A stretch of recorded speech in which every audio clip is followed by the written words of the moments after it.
걸리버 여행기라고 여러분들이 다 이렇게 만화 뭐 이렇게 해서 알고 있는 영국의 조나단 스위프트라는 그 작가의 작품을 아시죠? 그죠?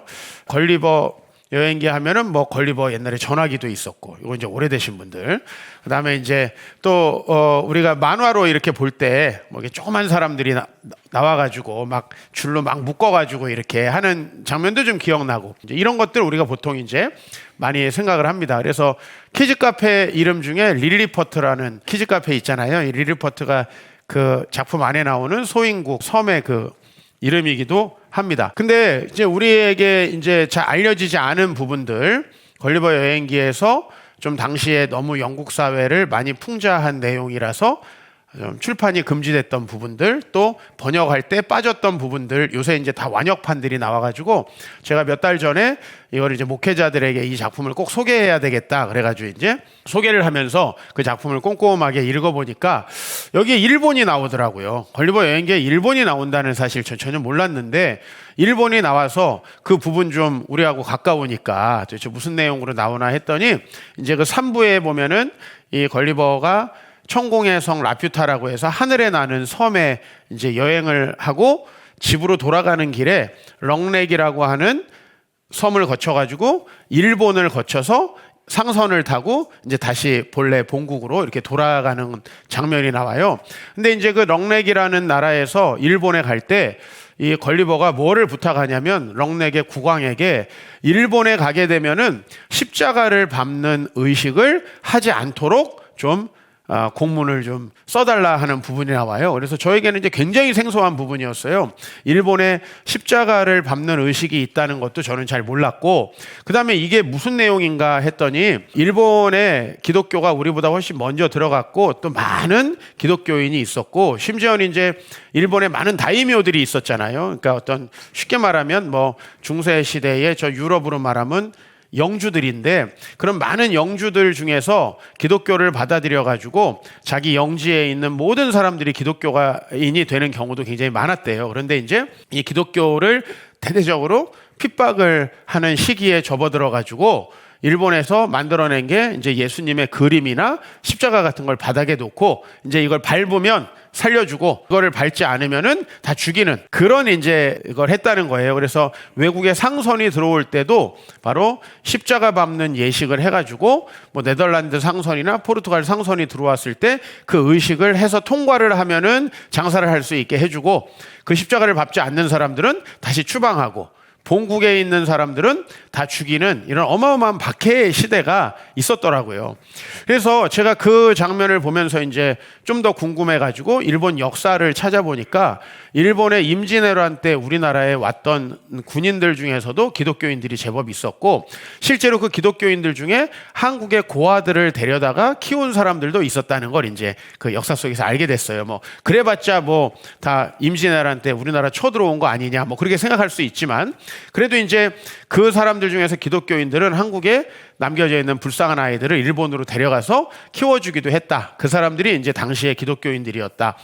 일본이 지금 정말 기독교인이 적잖아요. 근데 저희가 몇 년 전에 단기 선교를 가서 찾아갔었던 그런 교회들이 좀 이 작품을 읽은 다음에 새롭게 느껴지는 거예요. 아, 이런 박해들을 뚫고도 살아남은 교회들이구나. 그러면서 또 한편으로는 우리가 만약에 통일이 된다면, 혹시 북한의 정권이 이제 붕괴돼서 자유민주주의가 싹튼 그런 나라가 돼서 종교의 자유가 주어진다면은, 실제 북한에서 교회 생활을 했던 많은 이제 이야기들이 올 텐데, 지금 우리는 이제 탈북자들을 통해서만 그 얘기를 좀 들을 수 있지만 얼마나 많은 사연들이 있을까라는 그런 생각을 이렇게 해봤습니다. 우리가 복음을 위해서 박해를 받는다? 우리에게는 좀 생소합니다. 그죠? 이걸 그래서 제목을 바꿀까?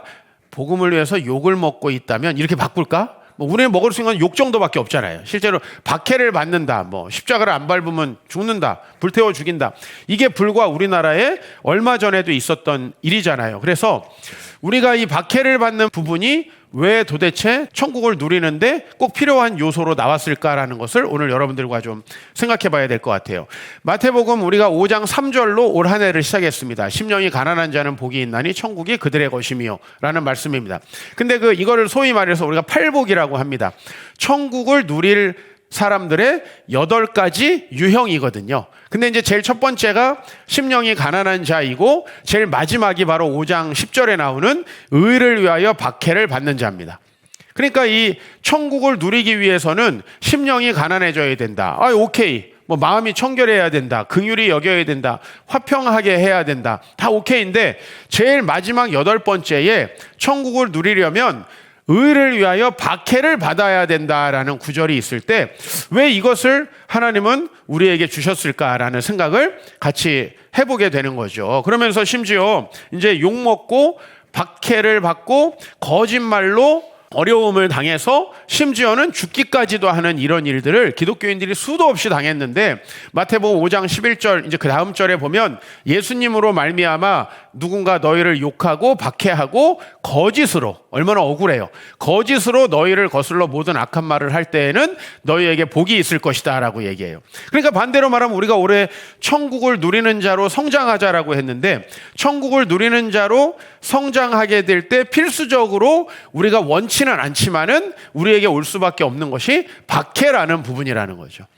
이거를 박해라는 말은 우리에게 좀 와닿지 않죠. 북한에나 적당한 표현이고, 우리나라의 일제시대나 6.25 이럴 때나 적절한 표현이고, 우리는 아마 좀 비난을 받고 때로는 인정받지 못하는 이런 일들을 당할 수밖에 없는데, 바로 그게 우리가 갖고 있는 현실이라는 거예요. 마가복음 10장에도 비슷한 말씀이 나오는데, 예수께서 이르시되 내가 진실로 너희에게 이르노니 나와 복음을 위하여, 아까는 나로 말미암아 이렇게 했는데 나와 복음을 위하여 집이나 형제나 자매나 어머니나 자식이나 아버지나 자식이나 전토를 벌인 자는 현세에 있어 집과 형제와 자매와 어머니와 자식과 전토를 100배나 받되 박해를 겸하여 받을 수밖에 없다라는 거죠. 제가 성경을 사랑하는 이유는 이런 대목이에요. 우리가 보통 철학자들의 어떤 이론, 사상을 보면요, 그것은 사람의 머리에서 순수하게 나온 거예요. 그러니까 실제로 현실에서는 맞지 않는 부분들이 너무나 많다라는 겁니다. 여러분, 막시즘의 주장이 자본주의가 이제 끝까지 가면 공산주의 사회가 올 거라고 했는데 공산주의 사회가 오나요? 우리 공산주의 사회가 다 무너지는 것을 우리가 20세기에 봤습니다. 사람들의 사상이라는 건 현실에 딱 대놓고 보면 맞지 않는다는 거예요. 왜? 우리 인간에게 무엇이 문제인지를 정확하게 파악하지 못하는 거예요. 여러분, 문제를 파악하지 못하고 어떻게 답이 옵니까? 막스는 뭐를 간과한 거죠? 우리가 얼마나 죄인이고 이 사회에 속해 있는 사람들이 얼마나 죄인인가라는 걸 간과하는 거죠. 근데 성경은 정확히 이야기를 하고 있는 거예요. 여러분들에게 굳이 마가가 이렇게 말할 필요가 뭐 있어요? 나를 위하여 모든 걸 버린 자는 100배나 받는다 하고 끝나면 얼마나 좋아요. 그러나 여기에 박해를 겸하여 받고라는 말을 굳이 집어넣어서 은혜가 안 되게 한다는 거죠. 이 목사는 굉장히 은혜로운 말씀을 많이 찾거든요. 여러분도 그렇죠? 좀 껄끄러운 건 다 잊어버리고 좀 은혜로운 말씀만 기억하고 싶잖아요. 근데 이 말씀 박해를 겸하여 받고 그러면 싫다라는 느낌이 딱 들지 않아요? 팔복에서도 마지막에는 천국을 누리는 자의 조건은 의를 위하여 박해를 받는 자예요. 누가 이걸 원하겠어요? 사실요, 저도 욕 먹는 게 너무 싫어가지고 욕을 먹어야 될 상황이면 심지어 거짓말을 하고 싶은 충동도 많이 느껴요. 이거 내가 안 했다. 나 그런 말 한 적이 없다. 근데 우리가 거짓으로 하지도 않은 걸 가지고 욕먹고 박해를 받는다는 것이 얼마나 우리에게 힘든 일이에요, 사실은. 근데 그 일이 왜 필수적일 수밖에 없냐? 왜 박해를 겸하여 받을 수밖에 없는가 하는 것을 우리가 생각해 보면요, 복음을 경험하지 못한 사람들에게 이 복음은 미친 사람들이나 믿는 거예요. 종교를 안 가진 사람들이 볼 때는 다 뭐예요? 다 정신병자들의 노름이죠. 그래서 칼 막스는 종교를 아편이라고 얘기했고, 유명하죠. 프로이트, 사람들의 다 정신 이상으로 만들어낸 것이라고 우리에게 이야기를 하는 거예요. 그러니까 이걸 경험하지 못한 사람들에게는 1세기에도 동일한 일이 있었어요. 바울이 고린도전서에 이런 말씀을 기록했죠. 우리는 십자가에 못 박힌 그리스도를 전하니 이것이 유대인에게는 거리끼고 이방인에게는 미련하다. 당시에 세계의 사람들을 둘로 나누면 유대인과 이방인이에요. 유대인 관점에서는. 군대에서 우리는 사람을 어떻게 합니까? 어떻게 판단합니까? 사복 입고 오면 민간인, 우린 군인, 합치면 온 인류죠. 유대인은 우리는 유대인, 저 사람들은 이방인 이렇게 나눴는데 사도 바울이 이야기하는 거예요. 우리가 예수님을 전하면 우리 동족인 유대인들은 그것을 싫어하고 이방인들은 미친놈이라고 한다 이겁니다. 그러니까 누구에게도 환영받을 수 없는 것이 바로 복음이라는 거죠. 그런데 이것이 바로 예수를 진짜 믿고 그것을 경험한 사람들에게는 뭐예요? 하나님의 능력이고 하나님의 지혜다라는 겁니다. 유대인들은 왜 이걸 싫어했냐면 유대인들은 이 메시아가 자신들의 민족을 해방시켜줄 그런 지도자라고 생각을 했어요. 근데 그 지도자가 십자가에 죽었다. 말이 됩니까?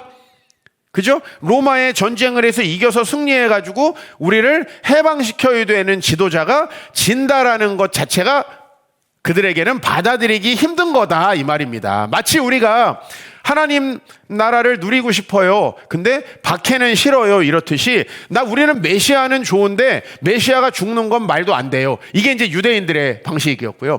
헬라인들이 볼 때는 아니 예수님을 믿어? 그분이 하나님의 아들이야? 이거는 말도 안 되는 정신 나간 짓이라고 생각을 했던 것이죠. 그런데 우리는 왜 이 복음을 포기할 수 없냐면 이 복음이 우리를 바꾸고 우리 가정을 바꾸고 우리 이 세상을 바꿀 수 있다는 걸 우린 경험한 사람이에요. 따라합시다. 그리스도는 하나님의 능력이요. 그리고 우리에게는 이것이 또 하나님의 지혜예요. 왜냐하면 누가 나는 죄인입니다. 저는 부족합니다. 저는 잘할 수 있는 게 하나도 없습니다. 그러면 세상에서 찐따 되는 거예요. 그런데 그것이 우리를 바꾸고 새롭게 하잖아요. 하나님, 나는 아무것도 할 수 없습니다. 나는 부족합니다. 나는 지혜가 없습니다. 그래서 하나님이 시키시고 하나님이 기뻐하시는 그 뜻을 분별하여 저희가 그것에 순종하며 살아가길 원합니다. 인간 그대로의 이종필은 이런 일을 할 사람이 아니에요. 얼마나 동계산이 빠른데. 저는 어렸을 때 동계산이 너무 빠른 사람이죠. 구슬치기 해가지고 용돈벌이 한 사람이에요. 조금 더 갔으면 내가 딱 도박꾼으로 만든 사람이죠. 에? 여러분들에게 웬만하면 주식 코인 하지 마십시오. 이럴 사람이 아니에요. 공금 횡령해가지고 주식할 사람이라고 내가. 어렸을 때부터 동계산이 빨랐어요. 근데 그러던 저는 부족합니다. 하나님이 옳습니다. 제가 비록 가난하게 되더라도 제가 비록 어려움에 처하더라도 저는 하나님의 길을 가겠습니다. 왜 이렇게 인정할 수밖에 없냐면 제가 인생을 살아보니까 그리고 제가 제 마음대로 뭔가를 선택해 보니까 제가 생각하는 그 시나리오대로 안 되더라는 거예요. 그리고 하나님이 나에게 주신 길을 가보니 그 길은 폭삭망할 길이라서 어쩔 수 없이 받아들였는데 그 젊은 나이에 저를 큰 교회에서 빼내셔가지고 새로운 교회를 개척하게 하신 건 정말 감사한 일이에요. 그러나 그 당시에 그거 정말 하나님의 지혜다. 너무나 놀랍다. 그게 하나님이 너에게 주신 길이다 라고 얘기하시는 분은 단 한 분도 없었다는 거예요. 근데 제가 그 길, 아무도 저에게 제시하지 않는 길, 너 열심히 경력 쌓아가지고 너 지금 좋잖아. 이런 학벌, 경력 잘 쌓아가고 있잖아. 이렇게 쌓아가가지고 이런 교회를 가 하는 게 전부 다 우리 선배들이 저에게 주시는 지혜였는데 그 지혜가 아니라 하나님이 나에게 주신 그 길을 가니까 그 길을 제가 어떻게 갈 수 있었겠어요? 저를 부인하니까 갈 수 있었던 거죠. 제가 제 생각과 제 계산으로 여기를 올 수 있으면 전 천재입니다. 그러나 저는 절대 그렇게 할 수 있는 종자가 못 됩니다. 그런데 하나님께서 우리에게 주신 복음이 뭐예요? 바로 1장 23절에 나오는 십자가에 못 박힌 그리스도예요. 예수님 십자가에 왜 못 박혔어요? 우리 모두가 악한 길을 가고 멸망할 수밖에 없는 길을 가니까 당신들은 모두 십자가에 달려야 될 사람들이다. 우리 삶에 필요한 것들을 우리는 스스로 얻어낼 수 없다. 나는 부족하다. 라는 걸 하나님 앞에 인정하고 하나님이 주신 그 길을 갈 때에 내가 진짜 참된 인생길을 갈 수 있다라고 하는 자기 부인이 있으니까 그 길을 따라갔는데 내가 요즘에 생각한 건 하나님 정말 지혜로우시고 하나님 나보다 더 잘하신다고 내가 많이 찬양했는데 진짜구나 라고 느끼는 거죠. 박해라는 것은요, 우리가 잘못돼서 받는 게 아니에요. 우리가 부족해서 받는 게 아니라고요. 우리가 찐 기독교인이라면 박해는 자동으로 따라올 수밖에 없다. 로마에서 기독교가 참된 신앙으로 인정받는데 250년이 걸렸습니다.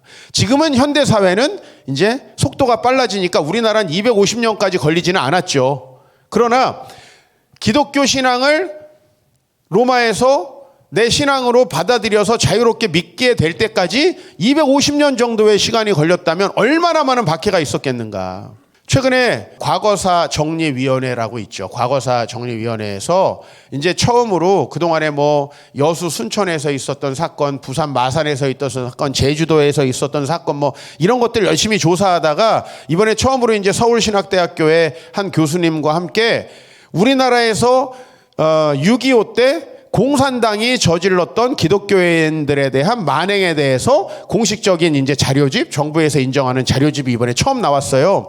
1950년 9월에서 10월 한 달 사이에 여기 남쪽에서 인천 상륙작전이 벌어진 다음에 북한으로 올라가는 공산당원들이 조직적으로 정부의 지시를 받고 죽인 기독교인들의 숫자 1026명. 물론 이게 다는 아니겠죠. 확인된 숫자. 남쪽에서 죽창으로 찌르고 칼로 찔러가지고 죽여가지고 묻어버린 사람들, 그 다음에 167명 한 교회에다가 몰아놓고 똑같이 십자가 밟는 예식 이런 걸 하는 거예요. 지금 부인하면 살려준다. 근데 그것을 부인하지 않고 한꺼번에 167명 죽이고, 이게 여러분 아우슈비츠하고 뭐가 다릅니까?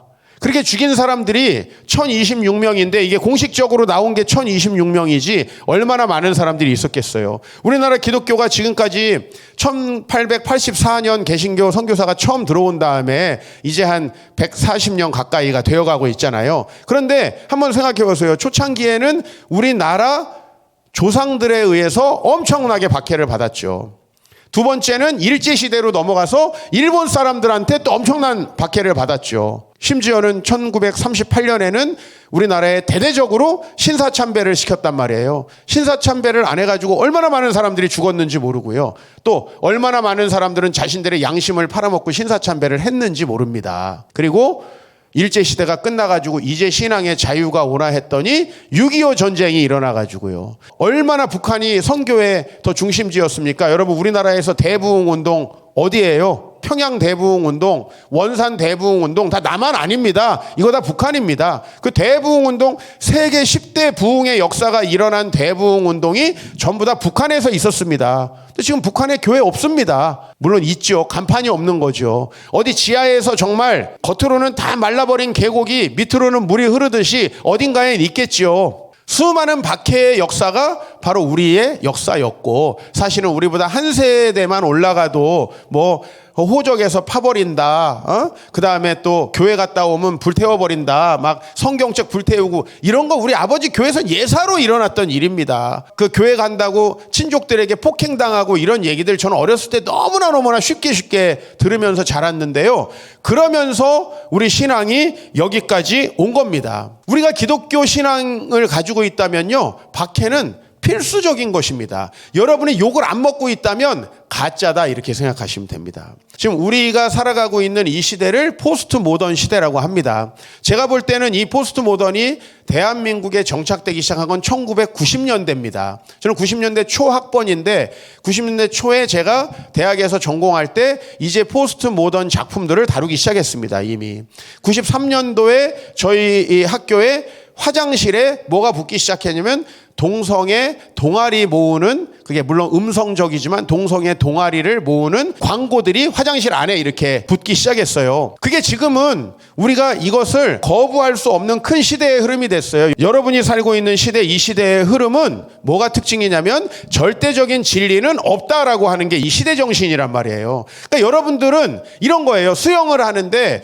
내가 뒤에서 물이 이렇게 흘러내려오는데 저쪽으로 수영을 하는 게 아니라 사회 전체는 우리를 밑으로 흘러내려보내려고 하는데 역으로 수영하는 거랑 똑같아요. 이 사회 전체가 그냥 우리가 진리가 존재한다, 우리는 예수 그리스도만이 진리라고 믿는다라고 하는 순간 뭐가 되는 거예요? 우린 이상한 사람이 되는 거예요. 그게 이 시대입니다.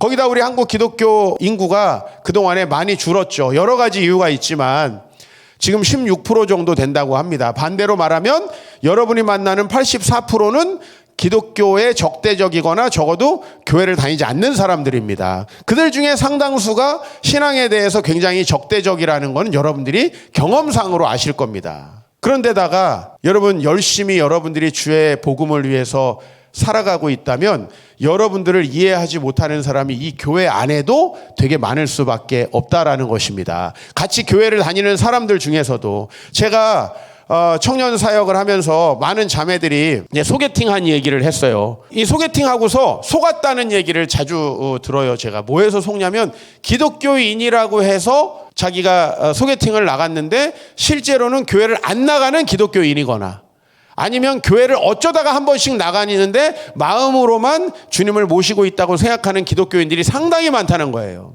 여러분, 기독교는요, 이 세상 종교와 다르죠. 여러분, 우리 옛날에 아기 못 낳는 부모님들, 우리 할머니들이 막 평소에도 열심히 기도했습니까? 아닙니다. 평소엔 본인 뜻대로 살다가 아기 못 낳으니까 그때 이제 정성을 들이기 시작하는 겁니다. 아니, 심청이가 원래부터 절에 열심히 나갔습니까? 아버지가 눈을 못 뜨니까 종교라는 것은요, 우리 삶의 어려운 일들을 잠깐 해결하기 위해서 우리가 의지하는 것이죠. 여러분 주변 사람들은 신앙을 다 그렇게 생각합니다. 막 예수님밖에 없고 예수님 중심으로 내 삶의 모든 게 돌아가고. 여러분 한번 우리가 가정을 해보십시다. 여러분들이 정말 예수님을 믿지 않으면 가정도 이루어질 수 없고 예수님을 믿지 않으면 직장에서 쫓겨난다고 해도 우리 이런 가정을 되게 하기 싫지만 우리가 예수님을 거부해야 되는 상황이 오면 최종적으로 지킬 수 있는 건 예수님밖에 없죠. 아니고 팔아먹고 막 밟고 이런 사람도 있겠지. 뭐 어찌가 없겠어요.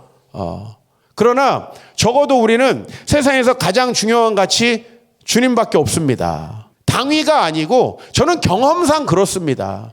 내가 주님을 부인하면 우선 내가 누군지가 부인되고요. 이 세상이 어떤 세상인지에 대해서 내가 알 수가 없고요. 이 세상에서 우리가 어떻게 이 문제들을 해결하면서 우리 인생을 가치 있고 의미 있게 살아갈 것인가에 대한 일절 답을 얻을 수가 없습니다. 우리가 어떻게 주님을 없다라고 거부할 수가 있겠습니까? 그런데 이 시대 전체는 여러분에게 뭐라고 말하냐면 종교 적당히 믿으라고 말합니다. 우리는 그런 오랑캐 종교가 아닙니다. 이것은 전부 우리 하나님께 모든 걸 헌신해야만 천국은 얻어질 수가 있는 겁니다. 그런데 이 세상에서 여러분들이 만약에 우리 형제님은 그래도 교회 다니시는데 참 열려있는 것 같아. 이거 여러분 가짜라는 얘기입니다. 가짜라는 얘기예요. 교회 생활 이렇게 너무 매이는 사람들 보면 이해가 안 되는데 난 형제님 참 좋다. 이거 가짜라는 얘기입니다. 가짜라는 얘기예요. 우리는 속까지 새빨간 그리스도인입니다. 내가 누구인지부터 내 물질을 사용하는 데 있어서. 그러니까 누가 가장 먼저 우리에게 반기를 들기 시작하나요? 여러분이 찐 그리스도인이라면 여러분의 주변에 있는 가장 가까운 사람에게서부터 여러분은 비난을 받을 수밖에 없습니다. 왜 종교생활 그렇게 하냐고. 적당히 하지. 이런 얘기를 들을 수밖에 없는 거예요. 야, 교회 좀 다니면 되지 뭘 선교사를 하려고 그러냐. 저는 같은 목회자들한테도 때로는 비난 아닌 비난을 받았어요. 뭐 이렇게 어려운 길을 가려고 하느냐. 근데 몇 주 전에 봤지만 생명으로 인도하는 문은 그 길이 좁고 협착하여 찾는 이가 적다. 여러분, 우리는 소수가 되는 걸 되게 불안해하고 싫어하는 사람이에요. 그죠? 그 느낌 있잖아요. 저는 어렸을 때 1시간 시간을 착각한 적이 있어요. 학교 가는 시간을. 가는데 아무도 없는 거예요. 동료 친구들이 있어야 되는데 직장인들이 가고 있는 거예요. 그럴 때 굉장히 불안하지 않습니까? 왜 친구들이 같이 안 가지? 불안한 거예요. 여러분이 소수로 남겨진다는 그 자체가 우리를 얼마나 불안하게 하는지 모릅니다.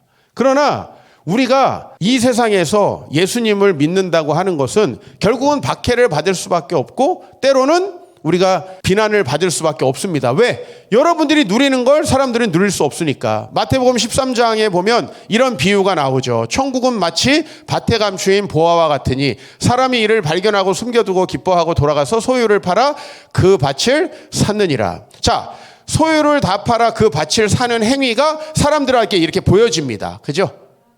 근데 그 밭에 감추인 보화를 모르는 사람한테는 그 행동은 미친 짓입니다. 왜 소유를 팔아? 왜 저렇게 거기에다 열심을 다해? 왜 거기에 모든 것을 올인해? 라고 생각을 하지요. 그런데 보화를 발견한 사람은 그 소유를 안 파는 게 미친 겁니다. 어떻게 세상 사람들과 하나 돼서 서로 이해하며 살아갈 수 있어요? 어느 시기까지는 그걸 이해할 수 없는 거예요. 저도 우리 아버지 덕에 한 세대 내려와서 많은 핍박과 멸시 천대를 면했습니다. 저희 아버지는 정말 주변 사람들에게 이해받을 수 없었어요. 왜냐하면 그 가정에서 우리 아버지처럼 올인해가지고 예수를 제대로 믿는 사람은 아무도 없었거든요. 그러니까 교회를 설사 약간 다니는 사람일지라도 아이고 저 당숙은 왜 저렇게 하는 거야? 왜 저렇게 애들도 그냥 다 가난하게 왜 저렇게 키우는 거야? 이해할 수 없습니다. 소유를 다 팔아 그 밭을 사는 걸 어떻게 이해합니까? 그 감추인 보화가 있다는 걸 같이 알았을 때만 공감받을 수 있는 거예요. 근데 이 시대에 그런 보화가 적어도 어딘가에 있다라는 걸 동의하는 사람 16%밖에 안 된다는 겁니다. 근데 그 보화를 진짜 발견하고 그 보화를 위해서 내 삶의 모든 삶 속에서 액션을 실제로 취하는 사람은 훨씬 더 소수라는 겁니다. 우리가 비난을 받지 않는 게 너무 당연하지 않습니까? 사람들은 전부 다 자기가 살아가는 방식을 남에게 강요하려고 합니다. 우리는 우리가 살아가는 삶의 방식을 공유하려고 하죠. 여러분은 그걸 여러분 자녀들에게 공유하려고 하죠. 마찬가지로 안 믿는 사람들은 여러분들에게 그렇게 살지 말라고 얘기하는 겁니다. 그게 박해라는 겁니다. 근데 그게 총칼이 주어지면 이제 진짜 박해가 되는 거고, 총칼이 없이 하면 비난과 모욕이 되는 것이에요. 그러나 우리가 그것을 받는 건 너무 당연한 것이다라는 겁니다. 이 시대에 박해를 받지 않는 건 불가능합니다. 진리가 없다, 진리는 상대적이다라고 주장하는 시대에 성경이 진리다 이 얘기를 하기만 해도 우리는 사실은 비난받을 수밖에 없고요. 그 다음에 84%의 불신자가 있는데 그들 앞에서 우리가 16%가 우리가 진리다라고 얘기했을 때 그 자체가 당연히 비난받을 수밖에 없고요. 우리나라에 교회가 얼마나 많고 여러분들이 아는 그리스도인들이 얼마나 많습니까? 그들 중에 정말 야 저게 진짜 그리스도인이다, 저 사람이 진짜 본받을 만하다 몇 명이나 계신가요? 그런 사람이 적은데 어떻게 우리가 참된 그리스도인으로 살아가면서 박해를 겸하여 받지 않을 수 있겠습니까? 이번에 교밭이라고 제가 여러분 그 유튜브에 하는 거 아시죠? 조모 목사님을 인터뷰한 영상이 이제 최근에 나갔습니다. 근데 이분이요, 아버지가 공직에서 생활하시다가 어느 날 그만두시고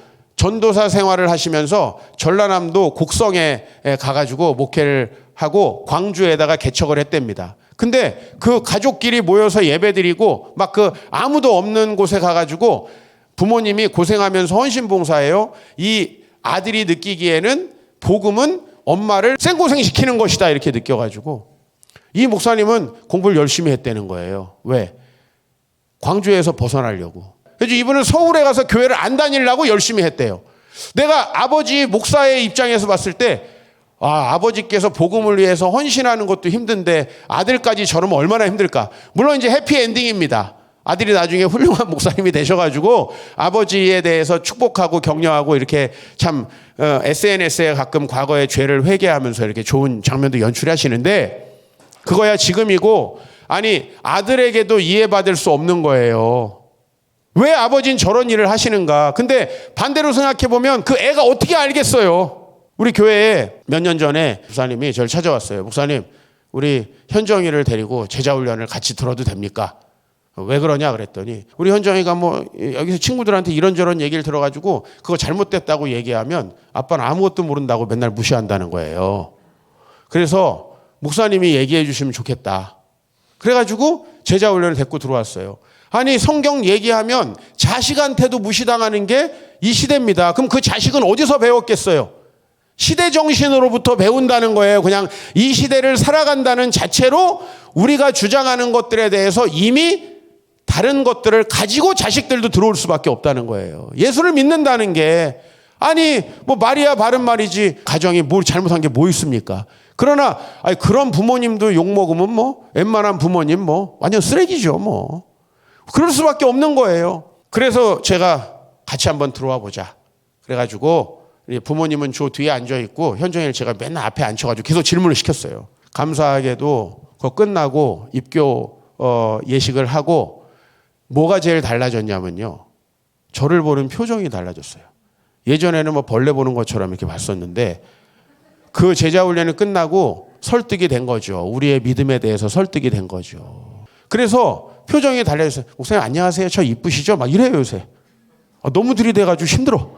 비교적 여기는 빨리 열매가 있었던 거죠. 그러나 어떤 경우에는 자녀가 30살, 40살 될 때까지 부모를 이해하지 못하는 경우도 있습니다. 내가 예를 들면 예수를 믿고 선교를 간다. 다른 와이프들은 다 좋아해. 아유, 내가 집사라고 생각해보세요. 내가 집사인데 선교를 가기로 결정했어. 그러면 집사님 훌륭하십니다. 누구만 힘들지? 우리 와이프만 힘들지. 그래서 마태복음에 자기 가족이 원수이리라 이렇게 하는 거예요. 성경은 정확해요. 왜? 남의 와이프는 자기가 가는 거 아니니까 축복하는 거예요. 남의 부모님은 자기 자식이 가는 게 아니니까 어떻게 자식을 잘 키웠어요. 우리 엄마한테 막 자식 잘 키웠어요. 자기 자식이 간다 그러면 바로 금식기도 들어갑니다. 주여. 이게 복음의 결과입니까? 난 많이 봤어요. 큰 교회에서 많이 봤어. 막 보는 내가 다 화끈거리고 부끄럽고. 왜 남이 갈 때는 막 기뻐하고 좋아하고 막 후원금 내다 왜 자기 자식이 가면 막 죽으려고 그래. 이게 복음의 특성이라는 거예요. 왜? 자기 이해관계가 딱 되니까. 요 자식이 다 직장 다녀가지고 이렇게 우리 집도 하나 사주고 그 대출금 갚아야 되는데 선교 가는 거지. 좀 싸구려로 말하자면. 그러니까 가까운 사람에게부터 우리는 사실 어려움 당할 수 있어요. 목회자들 많이 만나서 얘기하다 보면 진짜 힘든 게 뭐냐면 자기가 이렇게 열심히 주님을 위해서 일하는 거 다 괜찮은데 주변 사람들, 부모님, 와이프, 애들이 이해 못 해줄 때 너무 힘든 거예요. 근데 그게 현실이에요. 왜? 옆집 아저씨가 나한테 뭐라고 할 일은 없잖아요. 옆집 와이프가. 그래서 가까운 사람들에게 박해를 받는 것도 우리의 어떻게 보면 숙명이죠.